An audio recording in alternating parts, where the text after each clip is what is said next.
Fala galera do Acadêmico News, tudo bom com vocês? Pessoal, depois dessa prova aí difícil que vocês fizeram do gabarito vestibulando, a gente vai iniciar agora a correção dessas questões.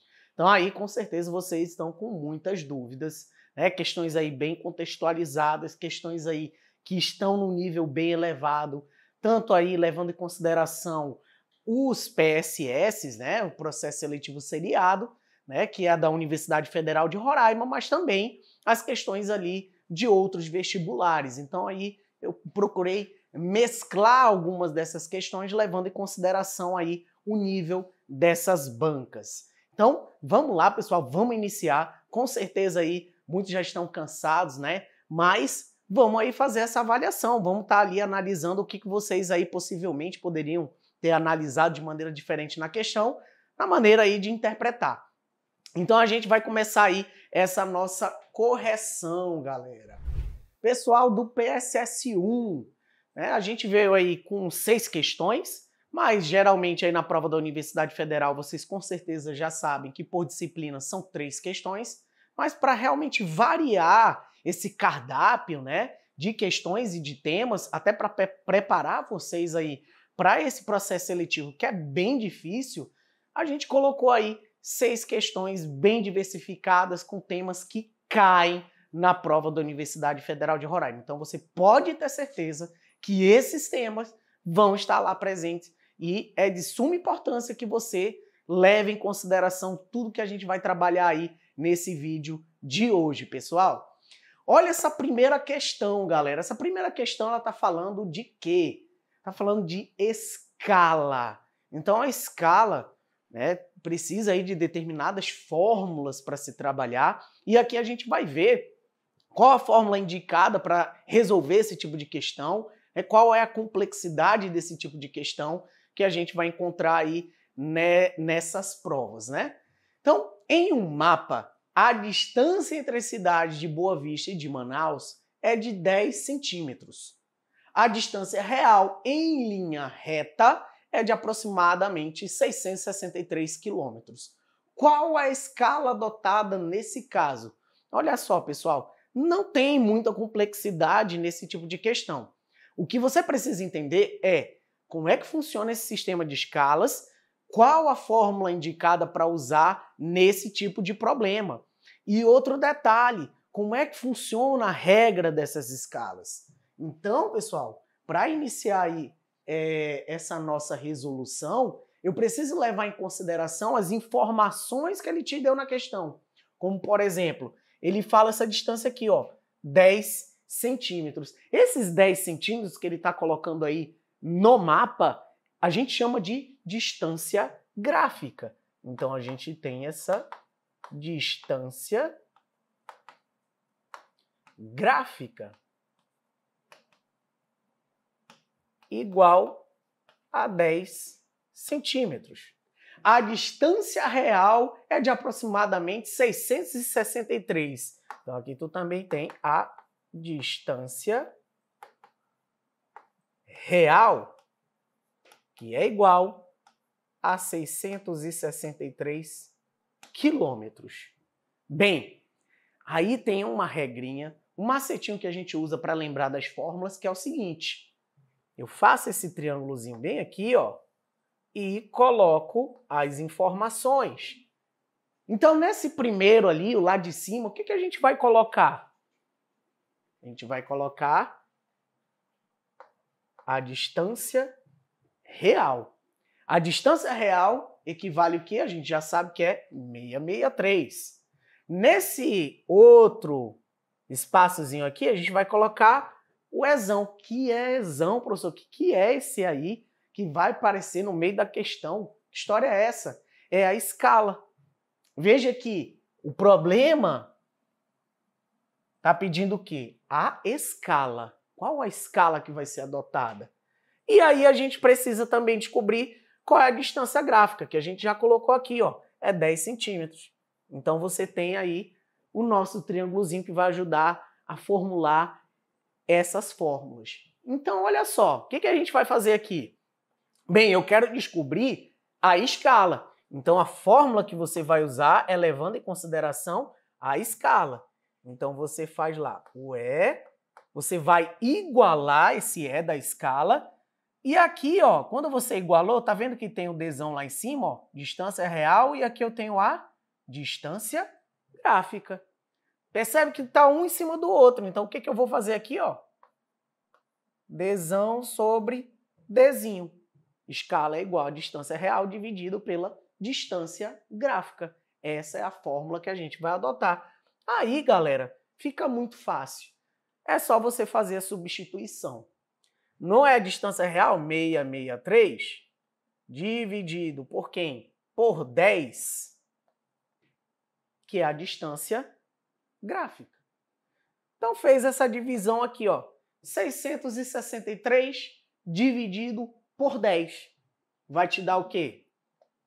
66,3. Então, deu esse resultado. Achou a resposta? Obviamente que não achou a resposta. E aí, o que você vai ter que fazer? Agora vem a outra parte, não é complicada, né? Outra artimanha aí que você tem que saber. Bem, que 66,3 é esse? Isso aqui, essa distância, ela está em quilômetros, porque tu dividiu 663 quilômetros por 10. Então, ele te deu aqui mais ou menos 66,3 quilômetros. Isso quer dizer que a cada 1 centímetro nesse mapa, eu tenho 66,3 quilômetros. Mas não é isso que ele quer saber. Ele quer saber o quê? A escala. E como é que a gente faz para descobrir a escala? Aí aqui, pessoal, você vai ter que converter de quilômetros para centímetros. Outra regrinha aí que a gente pode usar, né, quando geralmente não tem esse número quebrado com vírgula, você basta adicionar 5 zeros ou pular 5 casas decimais ali para o lado direito. Então aqui o que a gente vai fazer? Ó? 66,3. Eu quero transformar de quilômetros para centímetros. Então, eu vou ter que pular 5 casas decimais para o meu lado direito. Então, vai lá. 1, 2, 3, 4, 5. O que isso quer dizer? Quer dizer que eu vou ter que adicionar 4 zeros, tá? Sempre pulando 5 casas decimais para o lado direito para transformar de quilômetros para centímetros. E aí, fizemos a conversão, deu o quê? 6.630.000 centímetros.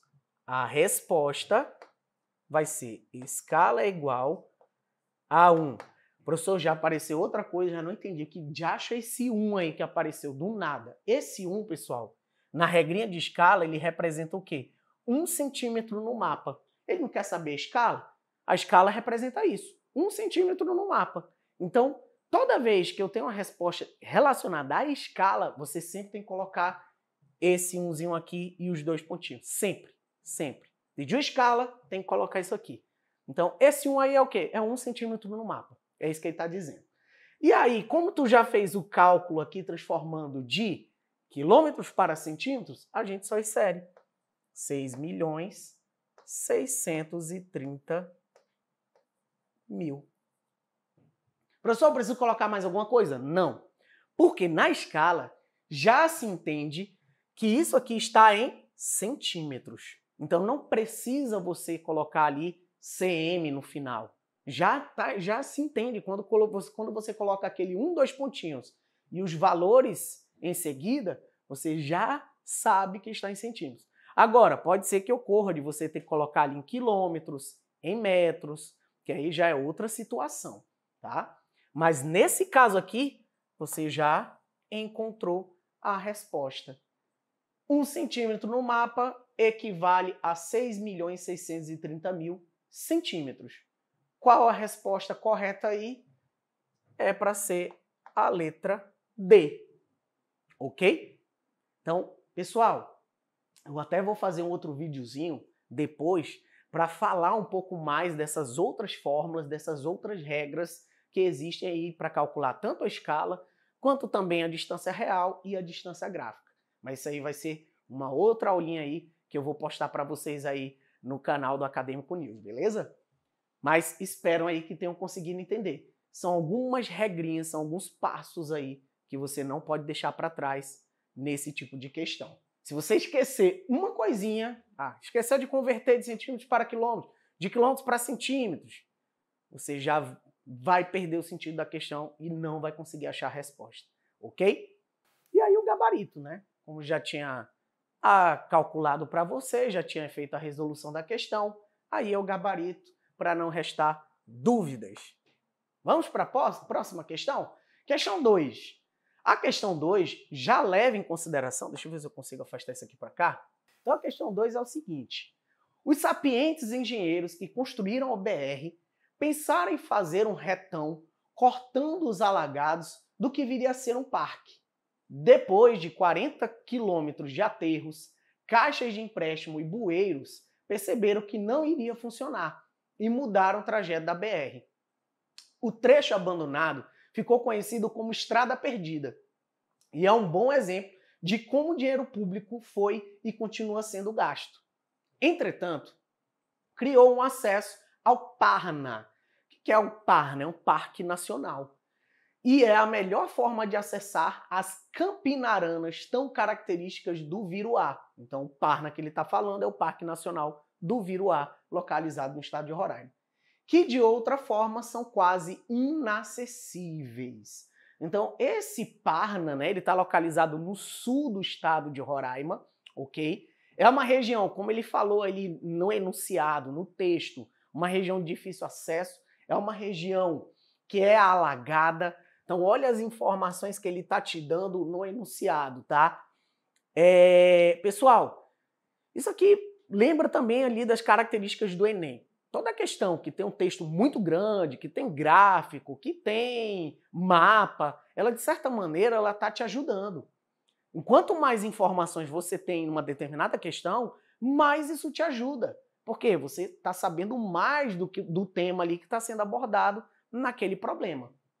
Então, olha só, ele fala do Parna, que foi criado depois aí desse fracasso, né, da construção da BR. A BR em questão que ele está citando aqui é a BR-174.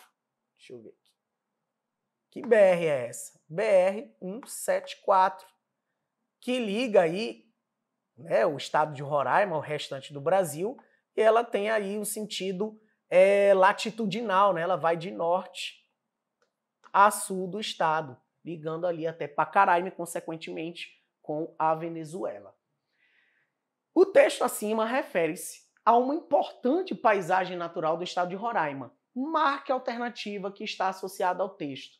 Olha só, inclusive, galera, eu já fiz um vídeo falando sobre esse tema aí, que está publicado aí no canal do Acadêmico News, que é as formas de relevo do estado de Roraima. Então, se você está com dúvida, quer mais informações, dá uma procurada aí no canal do Acadêmico News, que nós temos vídeos sobre isso, tá? Letra A. Olha só, preste atenção. Ele está falando que está numa região localizada ali no Parque Nacional do Viruá, e eu já falei que está no sul do estado de Roraima. Formado por relevos tabulares trabalhados em rochas sedimentares e metasedimentares antigas do grupo Roraima, apresentando encostas escarpadas, né, os penhascos, tipo o Monte Roraima, ou em alguns sistemas ravinados, né? O que são as ravinas? São algumas formas de erosão, do tipo Serra do Sol, caracterizados e encontrados no Planalto Sedimentar Roraima. Então, olha só, Planalto Sedimentar Roraima, uma compartimentação aí de relevo que a gente tem no estado. Onde é que eu vou localizar esse tipo de relevo? Vamos lá, região norte do estado. Um exemplo, ele falou, o Monte Roraima. Norte, né, pessoal? Fala aí, é norte, nordeste de Roraima, tá? Sentido aí, onde a gente vai encontrar essa forma de relevo. Então, bem, eu já falei que é na região sul, é uma região alagada, e ali está na letra A falando que é um relevo tabular, é elevado, já elimina isso aí, não tem nada a ver com o que ele está falando no enunciado, né?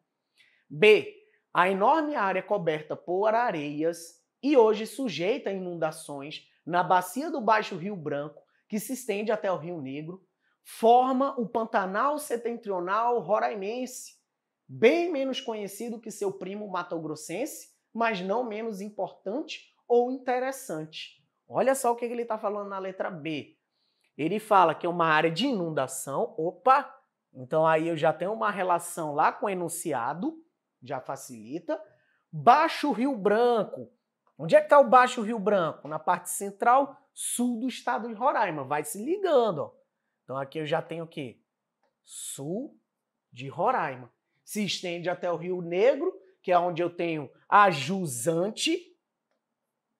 O que é a jusante, professor? Quer dizer o quê? Rio abaixo. Então você vai descendo o rio. Caracaraí, por exemplo, que é um dos municípios aqui do estado de Roraima. Ele está a jusante de Boa Vista. Quer dizer o quê? Você descendo o Rio Branco, esse rio maravilhoso que passa aqui na frente de Boa Vista, você vai chegar lá em Caracaraí. Pelo menos teoricamente, né? Porque tem as corredeiras do bem-querer. Mas, enfim. Continuando, Pantanal Setentrional. Pantanal Setentrional, o que é isso? Nunca tinha ouvido falar, professor, dessa formação, desse tipo de pântano. Em Roraima, nós temos pântano. Temos pântano em Roraima. Essa região do sul do estado, ela é alagada o ano inteiro. Então, uma camada fina ali, geralmente aí 1, 2, 3 centímetros de água. Mas é sempre alagado, tá? E é localizado no sul do estado de Roraima. Professor, mas eu aprendi lá no sexto ano, do ensino fundamental, que setentrional significa norte. Como é que esse nome setentrional é sinônimo de norte, mas está no sul do estado de Roraima? Veja bem, esse termo está levando em consideração o quê? O norte do Brasil, por isso que é chamado de setentrional. Mas no estado de Roraima, esse ambiente é localizado no sul do estado, ok? Então esse nome, essa localização está relacionado ao contexto do Brasil. Muita atenção nisso aí, pessoal, porque é uma informação daqui do estado de Roraima, é local. Então muita gente que vem de fora para concorrer com a galera aqui não tem essas informações, não tem esse conhecimento. Bem, faz muito sentido que seja a letra B, né? Será que é a letra B? Será que eu vou ler as outras também? Vamos continuar, vamos fazer a leitura das outras também para a gente ir eliminando, né? Já sabemos que é a letra B, mas vamos continuar ali. Os planaltos residuais de Roraima formam grandes maciços isolados com altitude que varia de 400 a 800 metros. São formas de relevo elaborada em rochas graníticas do complexo guianense. Constitui o interflúvio que separa os afluentes do Alto e Baixo Rio Branco. Como exemplo de ocorrências morfológicas, temos a Serra da Mocidade, Demínia, Piauí, Mucajaí, Barata, da Lua e Serra Grande. Então essa aí é um planalto que está localizado principalmente aí na região central aqui do estado de Roraima, tá? Que faz parte do chamado Planalto Residual de Roraima, né? O resto de montanhas antigas, de grandes serras que existiam nessa paisagem. Aí a D fala, foi elaborado em complexo guianense e sua denominação deve ao posicionamento geográfico e também aos vários tipos de secação do relevo, que apresentam unidades morfológicas tabulares mantidas por crostas nas suas porções superiores, apresentando potões rochosos. Como exemplo morfológico dessa unidade, temos a Serra da Prata, a Jarani e Tucano. Então, essas características, pessoal, estão presentes aonde?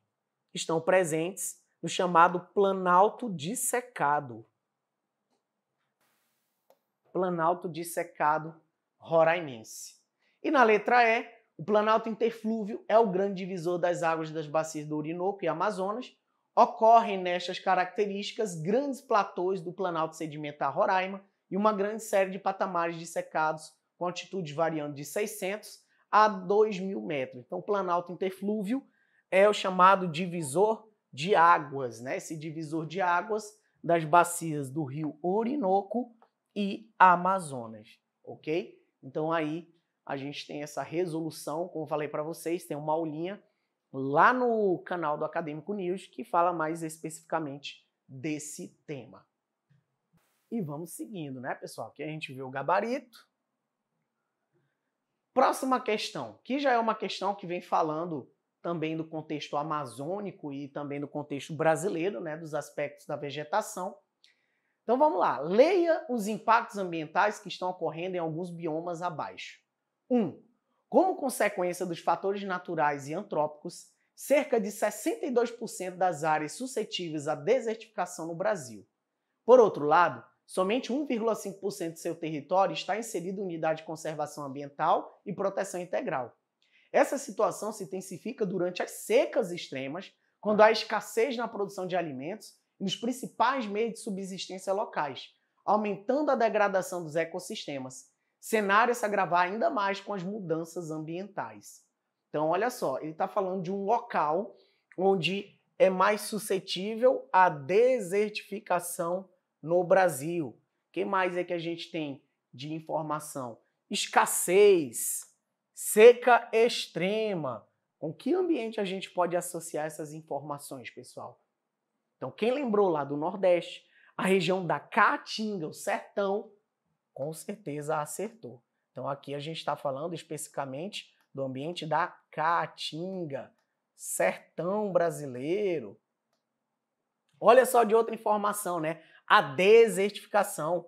Esse problema é um problema ambiental que ocorre lá na Caatinga, né? Como consequência ali da pecuária extensiva, agricultura extensiva, sem o manejo adequado dos solos. Na 2, o desmatamento, as queimadas, a garimpagem, a lixiviação, o agropastoreio e a biopirataria representam os principais problemas ambientais. O conjunto formado por essas ações devastadoras é responsável por graves mudanças climáticas em todo o planeta, como o aquecimento global. Olha as problemáticas que ele está citando aí, pessoal, na número 2. Né? Conseguiu associar com alguém? Aparentemente aí a gente pode dizer que é o quê?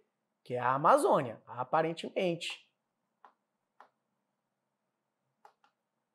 Todos esses problemas aí estão associados aí com a Amazônia. 3. Esse bioma é conhecido como a caixa d'água do Brasil, por conter nascentes ou abrigar leitos de alguns dos mais importantes rios brasileiros. No entanto, tal importância não serviu de justificativa para conter a expansão das práticas humanas sobre o seu espaço natural. E esse domínio natural foi amplamente devastado ao longo do século XX. Originalmente, apresentava uma área superior a 204 milhões de hectares. Atualmente, 57% desse total já foi totalmente degradado. Olha só a informação que ele traz. Caixa d'água do Brasil. Isso aqui é um termo específico para uma região, para uma determinada área.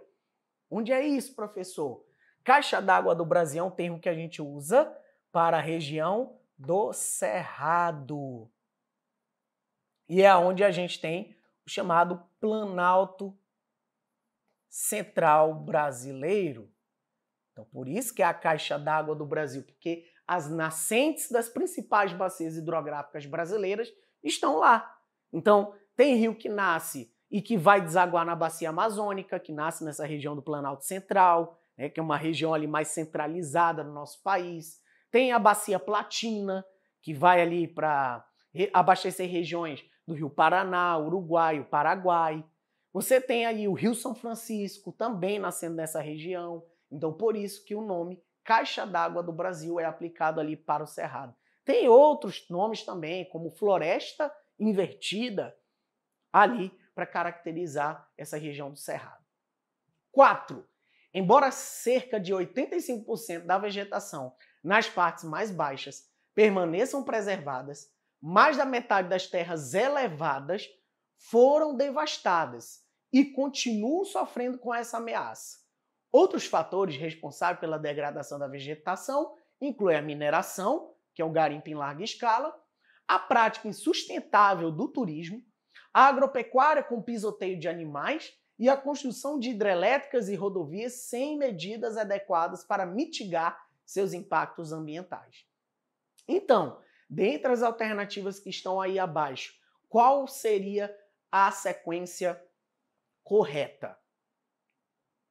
A letra A letra B, a letra C ou a letra D ou a E? Então, pessoal, a gente já viu aqui. Eu coloquei ali primeiro Caatinga, depois Amazônia e depois quem mais? Cerrado e por último Pantanal. Então aí, seguindo essa lógica, esse raciocínio, A nossa resposta correta vai ser a letra C.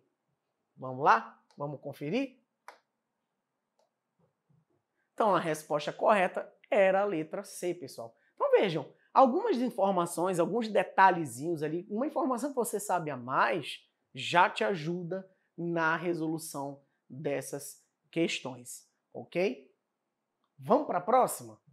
Olha essa outra questão aqui envolvendo tectonismo, né? Falando formação do relevo, né? Estrutura geológica. Então aqui é outro tema muito explorado nas provas aí daqui do estado de Roraima. Então olha só, essa imagem, ela está mostrando os blocos rochosos. A gente pode perceber, veja o acamamento. O que é acamamento, né? São essas camadas que se formaram aqui, ó. Então, essa característica provavelmente é de rochas sedimentares, né? Bacias sedimentares. Mas o que ocorreu aí? Ocorreu um movimento, né? Então você teve aqui um soerguimento, essa subida, e tu teve uma região que ocorreu o quê? O rebaixamento. Um bloco soergueu e outro rebaixou. Professor, como é que acontece isso? Bem, pessoal, a crosta terrestre, ela não é uniforme, ela não é homogênea. E o que isso quer dizer? Quer dizer que a crosta ela tem profundidades diferentes e as rochas têm densidades diferentes. Significa também que o peso delas é diferente em determinadas áreas. Então, esse peso ele vai mudando ao longo do tempo geológico. Veja, eu estou falando tempo geológico, é uma escala de milhões de anos. Então, a gente não tem como ver isso acontecendo, tá? Então, o que acontece? Todo aquele processo de intemperismo, desgaste das rochas, quando elas vão se desgastando, esse material ele vai para algum lugar, que geralmente são áreas de planícies, áreas de bacias. E aí, quando esse material vai para aquele lugar, perceba, está retirando o material de um lugar, está indo para outro. Isso significa que eu estou aumentando o peso dessa crosta em alguns lugares. Esse aumento desse peso na crosta vai gerar esse tectonismo vertical, que a gente chama de epirogênese. Então, aqui, pessoal, na questão, está levando em consideração a epirogênese. Tá? A imagem acima representa o resultado de um movimento epirogenético. Olha o que eu acabei de falar. Esse movimento possui como características: A. É um movimento convergente que produz dobramentos. Bem, se fosse ali na letra A, o que aconteceria nesse relevo? Ele teria esse aspecto. Ele seria dobrado. Então aí essas camadas seriam dobradas e aí sim, esse dobramento ele ocorre por quê? Por um movimento convergente, de choque. Não é isso que está acontecendo aí na imagem. Então já exclui a letra A. B. É um movimento horizontal que produz grabens, soerguimento e horsts, subsidência. Subsidência é o quê? Descida, tá? Então, um termo bem técnico. Subsidência, descida. Vamos lá. É um movimento horizontal? Não, a imagem está mostrando o quê? Que é vertical, subida e descida vertical. Então já elimina. C. É um movimento horizontal? De novo, já elimina essa aí também, não precisa nem continuar, né? Só está invertido ali. D. É um movimento vertical que produz grabens, soerguimento e horsts, subsidência. Opa! Aí, será que é essa aqui? Veja, um detalhezinho. O que é o graben? O graben é essa área bem aqui, pessoal. Esse é o graben, a área que foi rebaixada, que ocorreu a subsidência. E o host? O host, porventura, é esse aqui, ó. Host é a região que foi soerguida, que subiu. Então a letra D está errada. A correta vai ser quem? A letra E. É um movimento vertical que produz grabens, subsidência, que é a descida, e host, soerguimento, subida. Ok? Então isso aí faz parte de um movimento tectônico.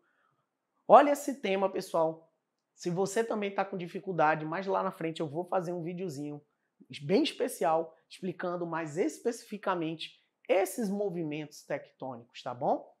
Mas só por essa explicação já deu para contextualizar, já deu para você entender em que ambiente e como isso ocorre, tá bom? Então vamos lá ver o gabarito, né? Só para a gente confirmar mesmo, para a gente ter a certeza. Então aí, letra E.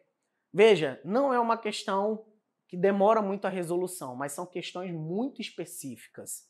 Pode esperar isso na prova da Universidade Federal, tá? Geralmente não são muitos enunciados grandes, mas pode vir com uma imagem e que cobra esse conhecimento específico do vestibulando. Então vamos lá, galera, para a nossa quinta questão. Olha só, então na questão 5 diz o seguinte, observe um mapa. Então esse mapa ele vem com uma divisão de planaltos, depressões e planícies. Então aí nós temos essa representatividade, né? O mapa ali mostrando direitinho como é que temos essas feições geomorfológicas do território brasileiro. E aí, vamos ver o que ele está pedindo nessa questão. Sobre o mapa, assinale a alternativa correta. Letra A. O mapa representa a mais recente classificação do relevo brasileiro, proposta na década de 90 pelo geógrafo Jurandir Roys. Pôde contar com mais recursos de sensoriamento remoto, imagem de radar feita por avião durante o projeto Radam Brasil. E por esse motivo, há um maior detalhamento sobre as 3 unidades de relevo, os planaltos, as depressões e as planícies. Letra B. O mapa representa a classificação de Aziz Absaber, proposta em 1962. Adotou-se um critério baseado em processos geomorfológicos, erosão e intemperismo, e o relevo seria então formado por planícies, que predominam a sedimentação, e por planaltos e depressões que predominam a erosão. C. O mapa representa a classificação do Haroldo de Azevedo, que foi elaborado em 1940, considerando as cotas altimétricas. Ele definiu a classificação do relevo em planaltos e depressões, terrenos levemente acidentados com mais de 200 metros de altitude, planícies, superfícies planas com altitudes inferior a 200 metros, e essa classificação divide o Brasil em 8 unidades de relevo, com planaltos e depressões ocupando 59% do território e as planícies 41%. Já na D, ele diz que o mapa representa a mais recente classificação do relevo, só que elaborada pelo professor Aziz Absaber. E aí mudou ali da letra A para a letra D. Né? Basicamente é isso. E na letra E, o mapa representa a classificação de Jurandir Roys, proposta em 1962. Então aqui, basicamente, a letra E é o inverso aí da letra B, né? Só mudou o nome do autor. Pessoal, essa questão, ela está falando aí, levando em consideração as 3 principais formas de classificação do relevo brasileiro, que veio ali com Haroldo de Azevedo, lá na década de 40, o professor Aziz Absaber nos anos 60 e nos anos 90 o professor Jurandir Roys. Então essa classificação aí, esse mapinha, na verdade, o que ele quer saber? Quem foi que elaborou esse mapa e como é feita essa divisão da classificação do relevo? Então o próprio mapa já mostra para você aí, ó, que a classificação é composta por planaltos, depressões e planícies. Então, qual é a resposta correta aqui? Vai ser a letra A. A letra A está falando da classificação do professor Jurandir Roys. Quem elaborou esse mapinha aqui foi o professor Jurandir Roys, apoiado ali pelos dados do projeto Radam Brasil. E outra coisa muito importante, o único que faz essa divisão de planalto, depressão e planície é o professor Jurandir Roys. Os outros, né, o Aziz Absaber, o Haroldo de Azevedo, a divisão deles leva em consideração apenas o quê? Os planaltos e as planícies. Então, no contexto lá do professor Haroldo de Azevedo, ele basicamente, para dividir a classificação do relevo brasileiro, ele apenas dividiu pela cota altimétrica. Então, para ele, até aqui tem falando da informação, quando ultrapassava 200 metros de altitude, se caracterizava com planalto. Abaixo de 200 metros de altitude, era caracterizado como planície. planície. Então, Haroldo de Azevedo fez essa classificação, só diferenciando pela altimetria. Já o professor Aziz Abissab, ele já vai levar em consideração o quê? A erosão e o intemperismo, o desgaste. Então, para ser considerado ali o planalto, além de ter uma cota altimétrica superior a 200 metros, é uma região que está sujeita ao quê? A erosão e intemperismo, desgaste. Para ser planície, na planície predomina o quê? Sedimentação. Então é o quê? É aquela relação de perda e ganho. Quem é que perde material? Os planaltos. E aí, com Jurandir Rocha, consequentemente, também as depressões. Então, para Jurandir Rocha, tanto planalto quanto depressão, eu tenho perda de material. Eu tenho predomínio de quê? De erosão, desgaste. Já no contexto da planície, o que vai acontecer na planície? Eu tenho acumulação, sedimentação. Então, é essa diferença básica, pessoal, que você tem que levar em consideração entre esses dois. Então, aqui, fazendo uma anotaçãozinha, aqui a gente pode colocar professor Haroldo de Azevedo, levando em consideração a altimetria. Já o professor Aziz Abissab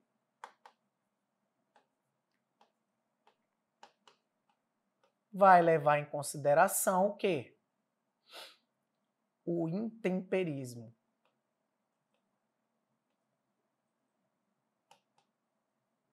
E o desgaste. E o Jurandir Rocha vai reunir esses dados, vai reunir essas informações que vêm tanto do Haroldo de Azevedo quanto Aziz Abissab e vai aglutinar com os estudos do projeto Radam Brasil, que aí a principal herança, a principal diferença em relação aos outros dois teóricos é a inserção das depressões, ok? Então essa aí, a alternativa correta é a letra A. Então aí, como a gente pode ver no gabarito, né? Confirmado. E aí, pessoal, estão acertando muito, estão errando muito? Acharam muito difícil? Vão colocando aí nos comentários, né? Acharam bem complicado, né? É assim, é bom que a gente vai realizando essa prática, vão aí fazendo outros simulados justamente para ir se acostumando, tá? Faz parte, não desanima não. Então a questão 6, que é a última questão aí do PSS1, observe a imagem e leia os textos para a associação correta. Olha só, então ele vem com algumas imagens, isso aqui são padrões de drenagem. Padrões de drenagem. Tá? Isso aí já vem dentro do conteúdo de hidrografia que está presente no edital da Universidade Federal de Roraima, tá? Então, olha só. Aqui a gente tem um determinado padrão no número 1. É um padrão ali que a gente percebe que ele é mais aleatório, né? Parece as raízes ali de uma árvore, meio estranho, né? Isso aqui é a drenagem de um rio, tá, pessoal? Então é a representação de rios. 2, a gente já percebe um padrão mais retilíneo, né? Esse padrão retilíneo ali tem outras drenagens adjacentes. E já no número 3 é mais retilíneo ainda, né? Você tem menos curvas que no 2. E no 4 a gente percebe um padrão ali mais irradial, né? Tá se irradiando. Então, o número 4 é o mais fácil de identificar ali, levando em consideração as características dos textos. Então ele diz aí, ó, no texto 1, desenvolvem áreas com cume isolado como ao redor de cones vulcânicos. Olha só, se a gente analisar o perfil de cima, né, de um vulcão, por exemplo, né, ali tem a região do cone vulcânico, e essas áreas aqui seriam as laterais desse cone vulcânico. Então essas áreas em laterais do cone vulcânico são áreas de rebaixamento, né? Então a água, pela altitude, ela vai caindo aqui nessas áreas e vai escorrendo nessa direção. Então esse é o padrão que essa drenagem está seguindo. É um padrão radial. Ela está se irradiando. Então, a gente já consegue associar isso aqui com o número 1, texto 1. Esse padrão ali irradiado, né, que vem em regiões ali de vulcões. 2. É semelhante à ramificação de uma área e ocorre em áreas de substrato homogêneo com estratos horizontais. O que quer dizer isso, professor? Substrato homogêneo, estratos horizontais. Que estratos são esses? São as camadas do solo. Então, o solo, né, nessa região, ele tem essas camadas mais horizontais. Se a gente fosse analisar o perfil desse solo, deixa eu colocar aqui. Então, provavelmente é uma região onde eu tenho várias árvores, né? Um solo mais profundo. E aí eu tenho desenvolvimento de várias camadas horizontais. Essas camadas, elas vão se formando ao longo do tempo geológico. Então, quanto mais úmido é uma região, mais camadas ela vai possuir, porque mais profundo vai ser esse solo e mais desgastado ele vai ser. Então, aqui é uma característica de desgaste. Tá? Então, consequentemente, pessoal, aqui a gente vai associar provavelmente com o número 1. Né? Então, tu tem aqui a característica desse número 1 associada ao texto número 2. 3. É comum em superfícies rochosas muito fraturadas. Então, olha só, rochas muito fraturadas. Onde é que a gente vai encontrar essa característica? Rochas muito fraturadas. São rochas ali que elas são muito rígidas. Então, provavelmente, elas são de estrutura cristalina. Então, a gente pode dizer que são características de rochas ígneas, cristalinas. Tá? Cristalinas, de origem cristalina. Onde é que a gente vai encontrar essa característica, né? Onde é que a gente vai perceber isso? Muito provavelmente vai ser aqui, ó, no número 3. Por quê? Por que eu estou falando isso, pessoal? Fraturas. Então, são regiões de falhas. Então, aqui, provavelmente, eu tenho diversos falhamentos, ó. Relevo muito falhado, várias fraturas nas rochas. Isso significa que ocorreu algum tipo de movimentação nessa área e fraturou a rocha, meio que trincou essas rochas e isso formou esses vales de drenagem. Tá? Perceba que isso aqui, ó, forma um ângulo de 90 graus. Então, provavelmente também são rios com uma força muito grande. Esses rios aqui, ó, se caracterizam como regiões de planalto, mais altas. E também são mais favoráveis à construção de hidrelétricas. Por quê? Porque ele é mais retilíneo. Você pode perceber isso aí na imagem 3. Esse caráter retilíneo aumenta a força do rio, aumenta essa correnteza. Então, esses rios com correntezas muito fortes são favoráveis à construção de hidrelétricas. E o número 4, ocorre em áreas de rochas com resistência à erosão variadas, formando vales e cristas. Então, o que é esse tipo de relevo? Vales e cristas. Então, você tem uma região de vale e aí tem uma região mais elevada. Então, provavelmente, o relevo ele vai ter essa característica, ele vai ter esse perfil. E aí, nesse perfil, o que vai acontecer? Eu vou ter esses vales encaixados, onde geralmente vão se formar rios. E o topo aí dessas serras são as cristas. Então, essas cristas são as regiões das vertentes. Provavelmente essas vertentes vão dividir ali diferentes bacias hidrográficas. Então, isso aqui a gente chama também de vertente. Beleza? E aí sobrou a número 2. Essa drenagem aqui, pessoal, ela é chamada, na verdade, de drenagem treliça. Já viu aquelas construções onde tem as treliças, né? Então, esse aspecto ó, de drenagem Você vê que tem rios aqui, ó, uma drenagem independente. Aqui provavelmente é uma subbacia, aqui já é outra bacia, que é outra subbacia. Algumas nem se conectam, tá? Por que que acontece isso? Por causa dessa ondulação, tá? Vai formar essas sinclinais e as anticlinais, que essas áreas superiores, né, mais côncavas, e as anticlinais são as áreas ali rebaixadas, né? Então você tem essa variação. Essa primeira drenagem aqui, ó, ela é chamada de dendrítica. Dendrítica. Essa aqui, como eu já falei, é chamada de treliça. Essa aqui é chamada de drenagem radial.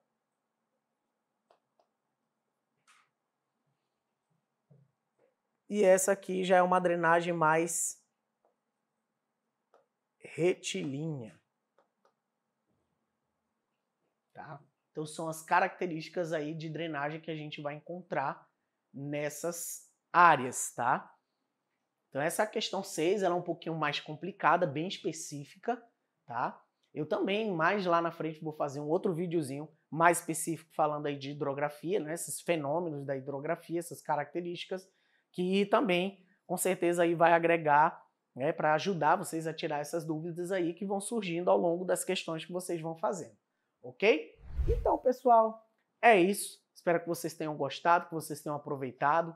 É muita informação, né?